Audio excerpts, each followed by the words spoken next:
Hello friends, this is Dr. Sunil Sharma, Assistant Professor from Poddar International College, Department of Geography. Today we'll be discussing about continental drift theory of Wagner. Continental drift theory महाद्वीपीय विस्थापन सिद्धांत German विद्वान Alfred Wegener ने सन 1912 में प्रतिपादित किया। Wagner एक जलवायुवेत्ता थे। उन्होंने अपने अध्ययन द्वारा यह ज्ञात किया कि भूमंडल पर प्राचीन काल से लेकर अब तक महत्वपूर्ण परिवर्तन होते रहे हैं। राजस्थान में वर्तमान थार के मरुस्थल के स्थान पर हिमनद के चिन्ह तथा अंटार्कटिका में कोयले का मिलना एक जलवायु परिवर्तन के प्रमाण हैं। जलवायु परिवर्तन के स्पष्टीकरण के संबंध में वैगनर ने दो विकल्प प्रस्तुत किए। प्रथम, महाद्वीप अपने स्थान पर स्थित रहे हैं तथा जलवायु कटिबंधों का स्थानांतरण होता रहा। द्वितीय, जलवायु कटिबंध स्थित रहे तथा महाद्वीपीय भागों का स्थानांतरण होता रहा। वैगनर ने प्रथम विकल्प को असंभव माना तथा द्वितीय विकल्प जलवायु कटिबंध स्थित रहे तथा महाद्वीपीय भागों का स्थानांतरण होता रहा को सही मानते हुए अपना महाद्वीपीय विस्थापन सिद्धांत का प्रतिपादन किया। महाद्वीपीय विस्थापन सिद्धांत के महत्वपूर्ण तथ्य के रूप में वैगनर ने स्पष्ट किया कि कार्बोनिफेरस युग में सभी स्थलखंड परस्पर जुड़े हुए एक विशाल भूखंड के रूप में स्थित थे, जिसे वैगनर ने पैंजिया नाम दिया। पैंजिया का अर्थ होता है संपूर्ण पृथ्वी। इस पैंजिया पर अनेक छोटे छोटे आंतरिक सागरों का विस्तार था। पैंजिया के चारों ओर विशाल जल राशि वाला महासागर था, जिसे वैगनर ने पैंथालासा नाम दिया। पैंजिया के दो मुख्य स्थलखंड थे, जो उत्तर दिशा में लॉरेशिया तथा दक्षिण में गोंडवाना लैंड के रूप में स्थित थे। लॉरेशिया में उत्तरी अमेरिका, यूरोप तथा एशिया आते थे, जबकि गोंडवाना लैंड में दक्षिण अमेरिका, अफ्रीका, मेडागास्कर, प्रायद्वीपीय भारत, ऑस्ट्रेलिया आते हैं। वैगनर के अनुसार पैंजिया के स्थलीय भाग सियाल से निर्मित थे, जबकि महासागरों के नीचे सीमा की परत थी। सियाल अर्थात महाद्वीपीय भाग बिना किसी रुकावट से सीमा अर्थात महासागरों की तली पर तैर रहे थे। महाद्वीपों के प्रवाह के संबंध में वैगनर ने बताया कि पैंजिया का विभाजन दो प्रकार की शक्तियों द्वारा हुआ, जिसके फलस्वरूप महाद्वीपों का विस्थापन उत्तर की ओर यानी भूमध्य रेखा की ओर तथा पश्चिम की ओर हुआ। भूमध्य रेखा की ओर अथवा उत्तर की ओर प्रवाह का कारण वैगनर ने गुरुत्वाकर्षण बल तथा प्लवनशीलता के बल को माना।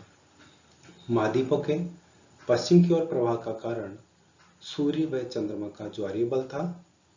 इस प्रवाह से उत्तरी अमेरिका एवं दक्षिण अमेरिका प्रभावित हुए।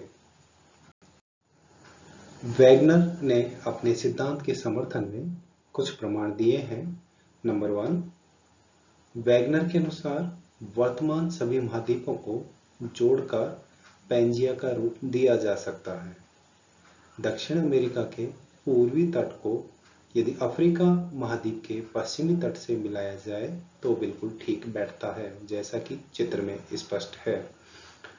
द्वितीय, अटलांटिक महासागर के दोनों ओर के महाद्वीपों के तटवर्ती भागों की चट्टानें भूगर्भिक दृष्टिकोण से एक सी पाई गई हैं।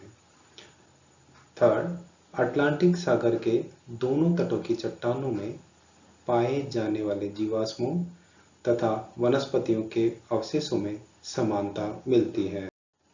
फोर्थ, गणितीय प्रमाण के आधार पर यह ज्ञात हुआ है कि ग्रीनलैंड तथा कनाडा के बीच की दूरी 22 मीटर कम होती जा रही है, अर्थात ग्रीनलैंड प्रति वर्ष 22 मीटर पश्चिम की ओर खिसक रहा है।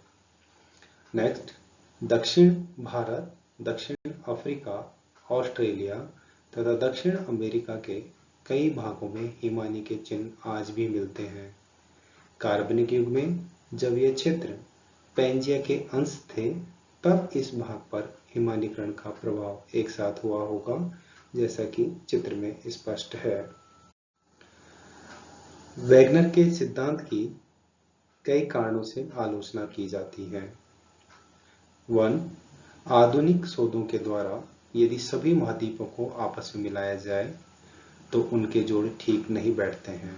यदि दक्षिण अमेरिका को अफ्रीका के गिनी तट से मिलाया जाए तो उनमें 15 डिग्री का अंतर रह जाता है। 2.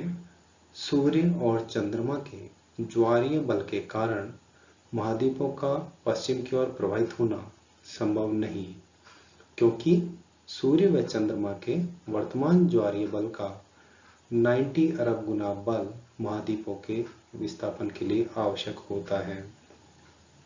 नेक्स्ट, वैगनर ने सियाल को सीमा पर बिना रुकावट के तैरता हुआ बताया है, परंतु पश्चिम की ओर अमेरिका के विस्थापन से तथा सीमा के टकराने से रॉकीज एवं एंडीज पर्वतमाला कैसे निर्मित हुई, इसका जवाब वैगनर नहीं दे पाए।